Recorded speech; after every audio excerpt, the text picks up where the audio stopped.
Last week saw us run to Scarborough.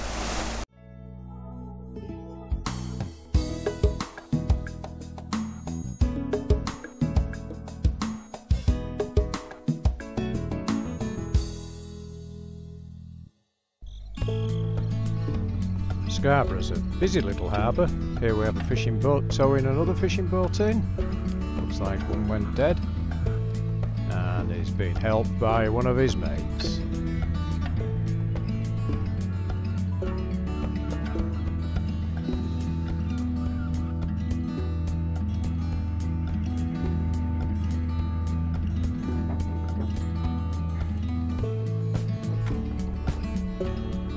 What was really nice to see is how busy Scarborough was.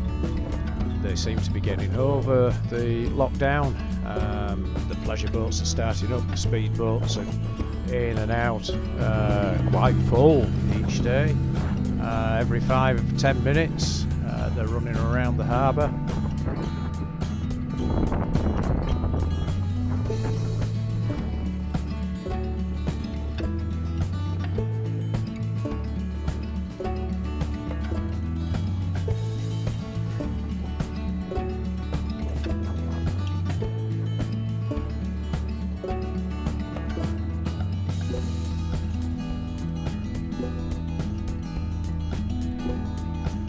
Even the Dunkirk restaurant floating bar was open. I think Janet took a shine to the sidecar. Oh, watch out, here come the pirates. The little pirate pleasure boat is running again, giving tourists a nice trip around the bay.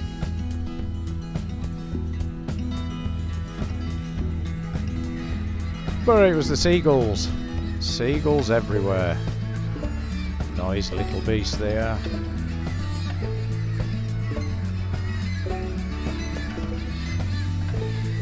And especially on this building. This one decided to clean the beach up. Doing quite a good job of picking up little bits of rubbish. There he goes. What was nice to see though is the beach was very clean. So this is Wednesday morning. We're heading back to Hull today, but we won't get back in to the lock until sometime after midnight, so it's going to be a long day, just a slow run down, and we may even stop either at Spurn or at Hawkins Point for a couple of hours or so, depending on the winds, and wait the tide to get us back into Hull. The tides are absolutely awful today for Hull. We'd have had to set off at silly o'clock from here to make it for the afternoon tide, but we decided to set off a little bit easier and just have a gentle run. It's been a good stop. We've enjoyed it here. We've given Ava a nice run out. We found one or two little issues that we need to resolve. Nothing serious. But she ran nicely coming up, and we'll have a nice run back. The weather isn't quite as good today, and we may even run into rain around about midday on the way down. Leaving our berth in Scarborough.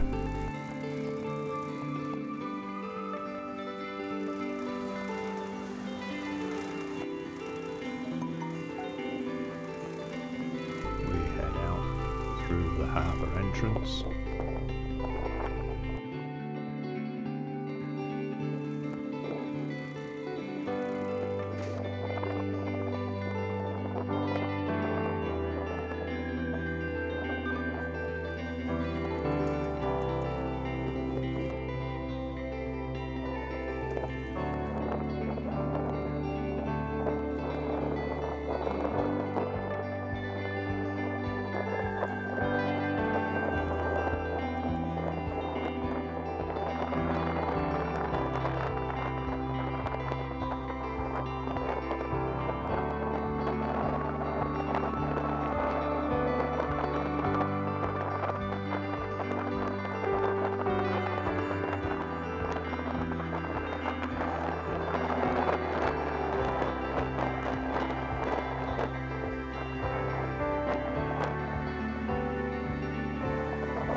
point our nose to Flamborough in the far distance.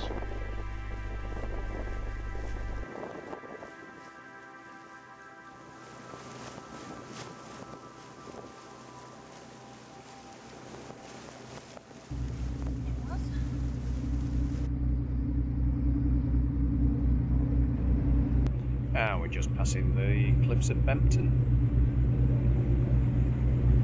Soon we'll have all the seabirds. This is the fair lady just passing us. Nice cruiser. Very nice. Time safety information broadcast containing the inshore waters forecast, including the strong wind warning, the shipping forecast, and Whiskey Zulu navigation warnings.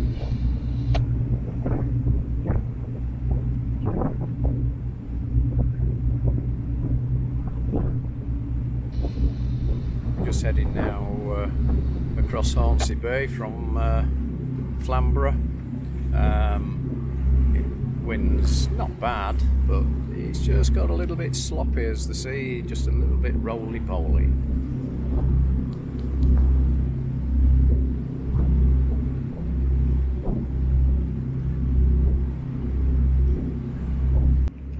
Up ahead is the Spurn wind farm. We're coming on the inside of that before we turn on the track to come in through Spurn Head itself.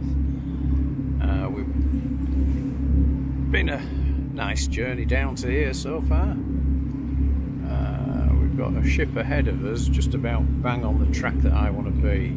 So I'm just taking a course to go well astern of him. Don't think he's moving, but his engines are running. See his smoke trail.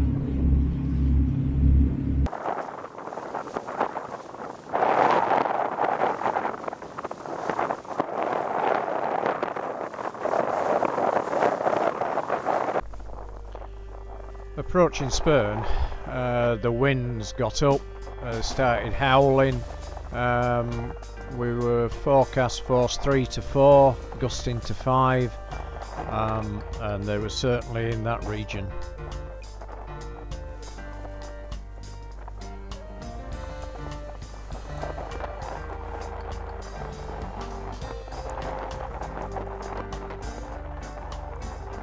Whilst the winds were quite high, actually the sea conditions were still quite mild at this point. It was just a slight chop, so we were able to make progress. I must admit, we got our timings a bit wrong. Something went wrong on our way down, and I'd intended being just before high tide, but as we got to Spurn Head, we were just on the start of the ebb, so we had both wind and tidal stream against us.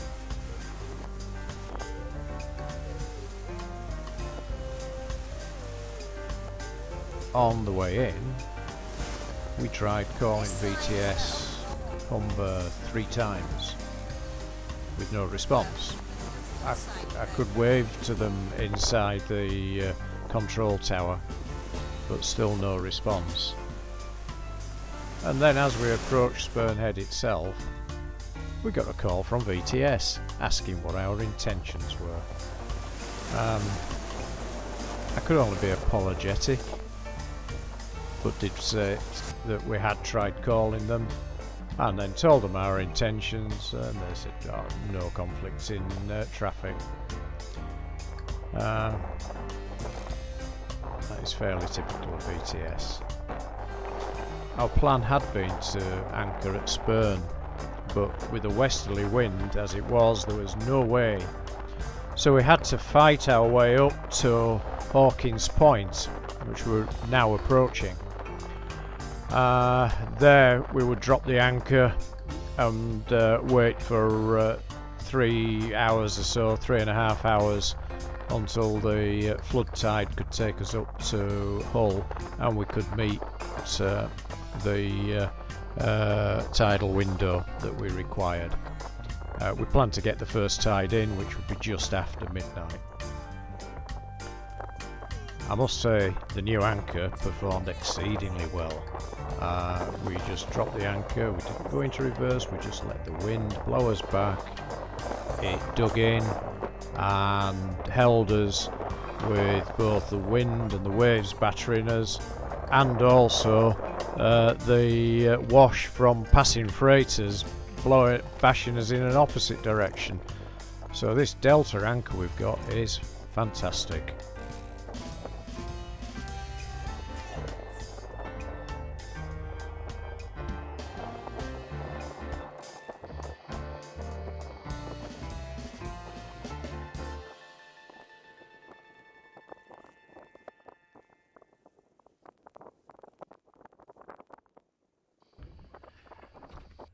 Well, that was a journey and a half, really getting bounced coming in through the Humber.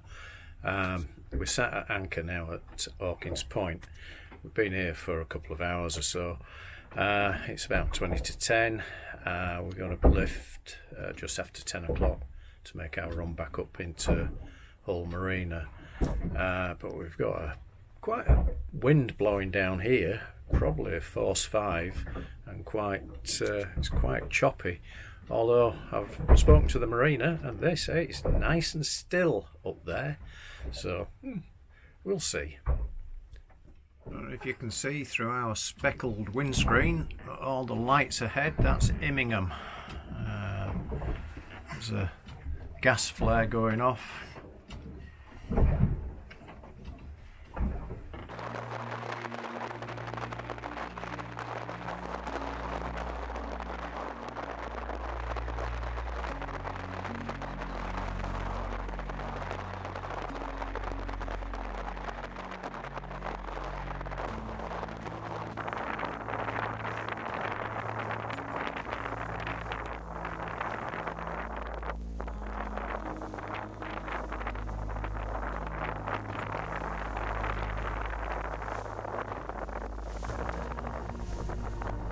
The night approaching is quite hairy. Visibility is marginal, but all went nice and smooth.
Yeah.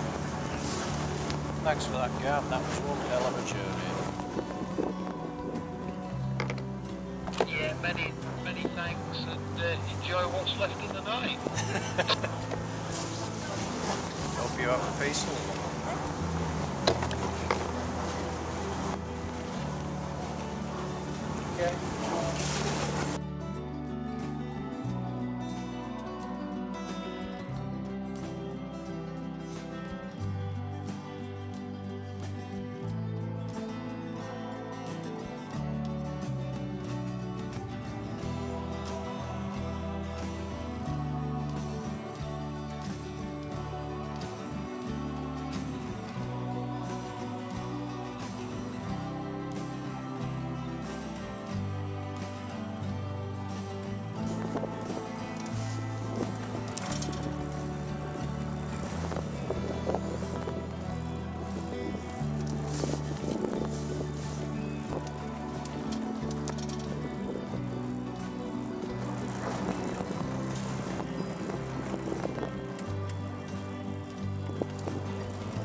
was quite a journey yesterday. We set off at 8:30 in the morning from Scarborough, but we got the times wrong a little bit.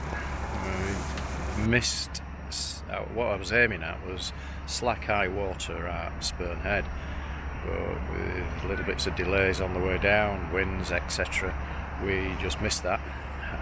So we hit the start of the ebb,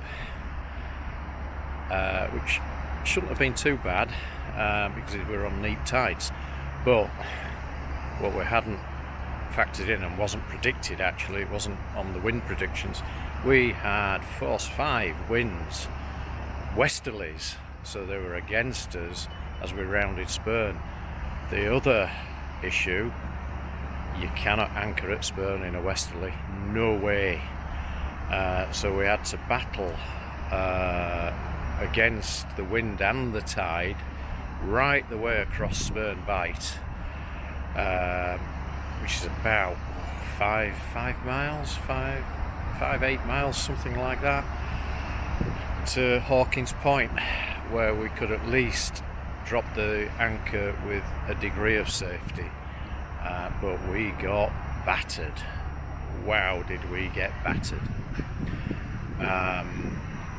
We lifted anchor at 10 p.m.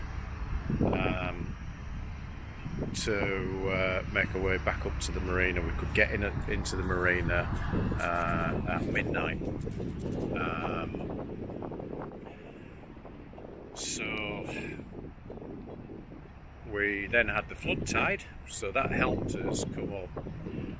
But as we were approaching King George Dock, we heard there was a very large freighter coming out through VTS called up, and then the VTS called us to say, would we please reduce speed, hold our water, and give sea room to this freighter to allow him to pass, which we had to do. You can't say no. And so that added a little bit more time. So it wasn't too bad. It was about 1:15 midnight when we actually got into the lock, and we've got a jet overhead, would you believe it? Typical, isn't it? So it was about 1:15 midnight when we got into the lock, but it'd be about 1 p.m. by the time we tied up and locked down, shut engines down, etc. So a little bit tired today, but a good journey. My God, that must be military. Definitely military, that.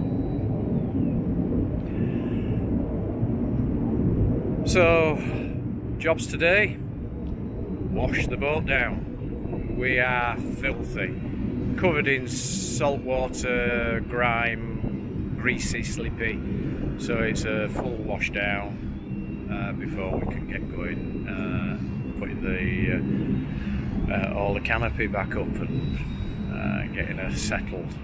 I also need to spin Ava. We cheated, we brought her in bow on rather than stern on. Just didn't fancy messing about, so that looked late in the morning or late at night. It was still a bit breezy, not as bad as it was down at Spurn.